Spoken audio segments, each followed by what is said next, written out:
जिसकी आशंका महीने भर से जताई जा रही थी वह आज ठीक वैसे ही हुआ। जीतन राम मांझी के बेटे संतोष कुमार सुमन ने बिहार सरकार से, कहें तो नीतीश कुमार के मंत्रिमंडल से, इस्तीफा दे दिया। उसके बाद महागठबंधन पर ये कह सकते हैं कि ये चल रहा है कि महागठबंधन अब कमजोर होगी, और ऐसी जो बातें चल रही थी उन तमाम बातों को लेकर हम समझेंगे अभी वरिष्ठ पत्रकार श्रीकांत प्रत्युष जी से। सर, जिस प्रकार से पहले भी लोग कहते रहे हैं, आप भी, और ऐसे तमाम जो चर्चाएं होती थी कि मांझी जी को भाजपा में जाना है, एनडीए के वह हिस्सा हैं और उसके रणनीति के तहत वह छोड़ेंगे महागठबंधन को, अब वो ऐसे ही ठीक हो रहा है, इसे क्या कहा जाए? देखिए, जीतन राम मांझी जब माउंटेन मैन को भारत रत्न देने की मांग को लेकर अमित शाह से मिलने गए थे, जी जी, उस समय ही मैंने उनसे बातचीत की थी और आशंका जताई थी कि अब ये बहाना है केवल माउंटेन मैन को भारत रत्न दिलाने की। जी जी, दरअसल अमित शाह से मिलने गए थे, और अमित शाह से मिलने गए थे, इसका मतलब था कि खिचड़ी कुछ पक रही थी जी, और हमने संभावना भी जताई थी कि बहुत जल्द मांझी महागठबंधन को छोड़ देंगे और एनडीए के साथ चले जाएंगे। अब उनके बेटे संतोष सुमन ने मंत्री पद से इस्तीफा दे दिया है। नीतीश कैबिनेट में मंत्री थे और अब तो साफ है तस्वीर कि मांझी अब महागठबंधन छोड़ेंगे।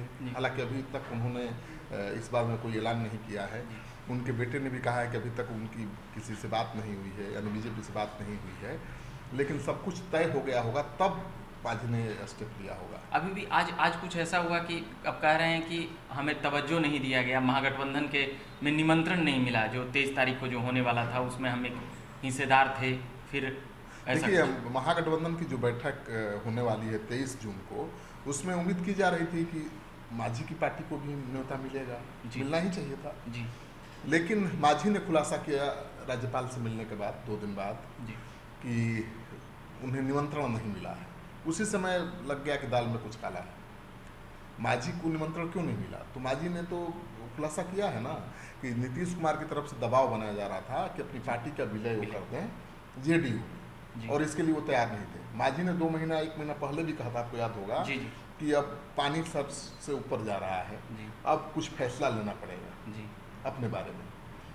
उन्होंने इसी तरफ इशारा किया था। आज सुबह विजय चौधरी से मिलते हुए नजर आते हैं उनके बेटे और उनकी पार्टी के, तो फिर उसके बाद कहा गया कि वहाँ पर बातें बनी नहीं या कुछ ऐसी बातें हुई। देखिए, मांझी बहुत दिनों से नीतीश कुमार से मिलना चाहते थे, लेकिन उनको मिलने का वक्त नहीं मिल पा रहा था। मांझी, नीतीश जी नहीं दे रहे थे कि मांझी जी को? नहीं, मांझी जी मिलना तो चाहते थे जी, नीतीश जी विधायकों के साथ, लेकिन उनको समय नहीं मिल पा रहा था।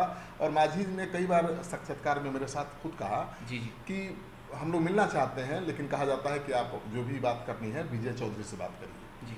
तो विजय चौधरी से मिल रहे थे मांझी, अपनी बात उनके जरिए रख रहे थे, डायरेक्ट मुख्यमंत्री से उनकी बात नहीं हो रही थी। लेकिन 2 दिन पहले तो मिले, मुख्यमंत्री से मिले और सब कुछ तस्वीर साफ हो गया। उनको लगा कि नहीं, अब तो पार्टी का विलय करना ही पड़ेगा और कोई रास्ता नहीं है।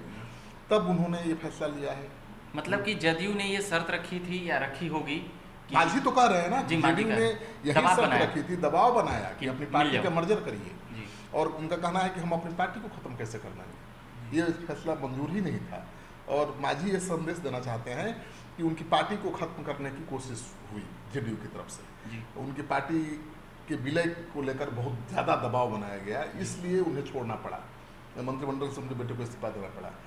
लेकिन मांझी ये चाहते हैं कि उन पर ये आरोप न लगे कि नीतीश कुमार को उन्होंने छोड़ दिया, बीजेपी के साथ चले गए। मतलब सिंपैथी थोड़ा सा उसके पहले उन्होंने माहौल बनाया, नीतीश कुमार की तारीफ भी की और अपनी कसम को दोहराया भी कि भाई हम तो नीतीश कुमार को नहीं छोड़ेंगे इस जीवन में। लेकिन साथ ये भी कहते रहे कि राजनीति में कोई कसम वसम कोई चीज़ नहीं होती है।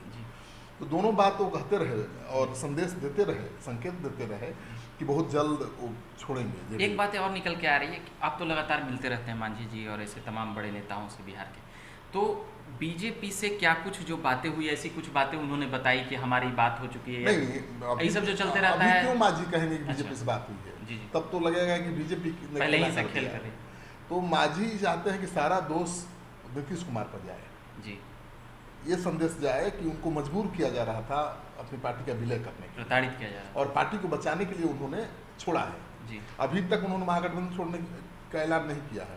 उनके बेटे संतोष सुमन कह रहे हैं कि अभी भी हम महागठबंधन के साथ रहना चाहते हैं, लेकिन महागठबंधन में जो बड़ी पार्टियां हैं वो क्या फैसला लेती है उस पर निर्भर करेगा। तो मांझी अब भी महागठबंधन में अगर रहेंगे तो अपनी शर्त रखेंगे, जैसे कि 5 सीट मांग रहे हैं ना, तो 5 सीट से कम को मानेंगे नहीं मिलना है। महागठबंधन में 7 दल हैं, कहाँ से उनको 5 सीट मिल जाएगा? कांग्रेस पार्टी 10 से कम सीट पर तैयार नहीं होगी, राष्ट्रीय पार्टी होने का हवाला देगी। कर्नाटक में जीत मिली है, मनोबल बढ़ा हुआ है, और नीतीश कुमार विपक्ष को गुलबंद करने में जुटे हुए हैं। ऐसे में कांग्रेस उन पर भी दबाव बनाएगी कि भाई उसको अहम भूमिका मिले। तो मुझे लगता है कि जीतन राम मांझी के लिए महागठबंधन में जगह ही नहीं। कुल मिलाकर ये समझा जाए कि मांझी जी अब पूरी तरह से एनडीए के खेमे में चले गए हैं। बिल्कुल, केवल औपचारिक ऐलान भर बाकी है। मांझी जी बहुत जल्द एनडीए के साथ चले जाएंगे, बहुत ज्यादा देर नहीं। और कोई ऐसी पार्टी, और देखिए जून में ही बैठक होनी है 23 जून को, ठीक उसके पहले ये खेल हो गया है। ऐसी शंका जताई जा रही थी कि बीजेपी विपक्षी एकता की बैठक के पहले बड़ी कार्रवाई करेगी, बड़ा क्या ये मांझी का क्या ये मांझी का फैसला नहीं था, बीजेपी का फैसला था कि आप इस्तीफा देकर आइए, ऐसा कुछ? नहीं, ये तो मांझी को अगर जाना था बीजेपी के साथ या जाना है तो रास्ता तो बनाना पड़ेगा। और विपक्षी एकता की बैठक के पहले अगर मांझी ऐसा कुछ करते हैं तब उसका लाभ बीजेपी को मिलेगा ना। विपक्षी एकता भंग हो गई, बैठक होने से पहले विपक्ष बिखर गया, ये संदेश तो बीजेपी चाहेगी देना। देखिए बीजेपी भी बैठक कर रही है दिल्ली में, ऐसा थोड़ा है कि विपक्षी बैठक हो रही है तो बीजेपी बैठी हुई है। 14 तारीख को दिल्ली में बीजेपी भी बैठक कर रही है, और रणनीति बनेगी उस बैठक में कि किस तरह से विपक्षी एकता को ध्वस्त करना है, कैसे उसका मुकाबला करना है। और ये पहला हमला है बीजेपी का, मानकर चलिए कि पहला उसकी सफलता है कि उसने जीतन राम मांझी को अपने तरफ कर लिया। तो बीजेपी कोई और भी, अब तो महागठबंधन में कोई बचा नहीं है, एक आरजेडी, कांग्रेस और सहनी और मांझी तो लगभग सहनी, मांझी, उपेंद्र कुशवाहा, वाम दल बचे हैं, वाम दल और कांग्रेस। ठीक है, वाम दल है, तो अब इन लोगों में तो अब छोड़ छाड़ के नहीं जाएंगे जहां तक लगता है। वाम दल बीजेपी के साथ थोड़े जाएंगे, वही ना, और न आरजेडी जाएगी न कांग्रेस जाएगी। तो ये ऐसे दल हैं जो कहीं जा ही नहीं सकते जी, और उन्हीं का गठबंधन अब रह गया है। मांझी एक थे जिससे लग रहा था कि महागठबंधन है, मतलब ऐसे नेता, ऐसे दल भी हैं जो बीजेपी के साथ ऑप्शन जाने का ऑप्शन है, फिर भी साथ है महागठबंधन के, लेकिन अब तो वो भी खत्म हो गया, जीतन राम मांझी ने छोड़ दी है। तो मुझे लगता है बीजेपी की बहुत बड़ी सफलता है। बीजेपी किसी भी कीमत पर नहीं चाहेगी कि विपक्ष की एकता बने, क्योंकि एकता बनेगी, सारे दल एक हो जाएंगे और नीतीश कुमार के फार्मूले पर काम करेंगे कि हर सीट पर विरोधी दल का, विपक्ष का एक कैंडिडेट होगा, तो मुश्किल तो बढ़ जाएगी। क्योंकि अभी जो बीजेपी के वोटों का प्रतिशत है पूरे देश में, उसके बराबर हो जाएगा। अभी जो 18 दल मिल रहे हैं, ममता बनर्जी है, अखिलेश यादव हैं, अरविंद केजरीवाल हैं, शरद पवार हैं, ठीक है, और उद्धव ठाकरे हैं, कई ऐसी पार्टियां हैं, 18 पार्टियां हैं। अगर वो मिल करके गुलबंद हो जाती हैं और विपक्ष के एक उम्मीदवार के मुद्दे पर सहमति बन जाती है, तो बीजेपी की चुनौती बढ़ जाएगी, क्योंकि सीटों का जो परसेंटेज है, वोटों का परसेंटेज बराबर हो जाएगा। अभी बीजेपी बहुत आगे है, लेकिन जैसे ही गोलबंदी होगी विपक्ष की, बीजेपी की चुनौती बढ़ जाएगी। तो बीजेपी चाहती है कि किसी तरह से तोड़ा जाए, और उसे सफलता भी मिली है। बिहार के ज्यादातर क्षेत्रीय दल तो अब हो गए बीजेपी के साथ जी, और उसका फायदा उसको मिलेगा। लगभग 4 नेता, बात करें 6-8 महीना में, तो नीतीश के जो ढाल बनकर खड़े रहते थे, मांझी, कुशवाहा, मतलब उपेंद्र कुशवाहा, सहनी और एक आरसीपी सिंह को भी जोड़ सकते हैं। सब चले गए बीजेपी के साथ जी। तो बीजेपी की जो करना चाहती थी बीजेपी, उन तमाम चीजों में सफल रही। और मुझे लगता है कि अब जो लड़ाई होगी दिलचस्प होगी। पहले तो भाई पूरे देश भर में ठीक है, माहौल बनाने में नीतीश कुमार सफल हुए जी, और 23 तारीख को बैठक की तारीख भी तय हो गई है। लेकिन देखना ये अभी बाकी है कि इस बैठक में कौन कौन शामिल होता है जी। क्या केसीआर शामिल होंगे? वो तो पहले ही कह चुके हैं कि थोड़ा संभावना कम है जी। क्या अरविंद केजरीवाल शामिल होंगे? इस पर भी तलवार, इसको लेकर भी संशय बना हुआ है जी। उद्धव ठाकरे और शरद पवार शामिल होंगे जी। अखिलेश यादव शामिल होंगे, ममता बनर्जी शामिल होंगी, कई ऐसे, मतलब अभी और खबरें बनने वाली है। बिल्कुल, 23 की बैठक बहुत महत्वपूर्ण होगी, और उसमें कितने दलों के बड़े नेता शामिल होते हैं, उसमें क्या डिसीजन होता है, नीतीश कुमार के फॉर्मूले पर सहमति बनती है नहीं बनती है, इस पर सारा कुछ निर्भर करेगा जी।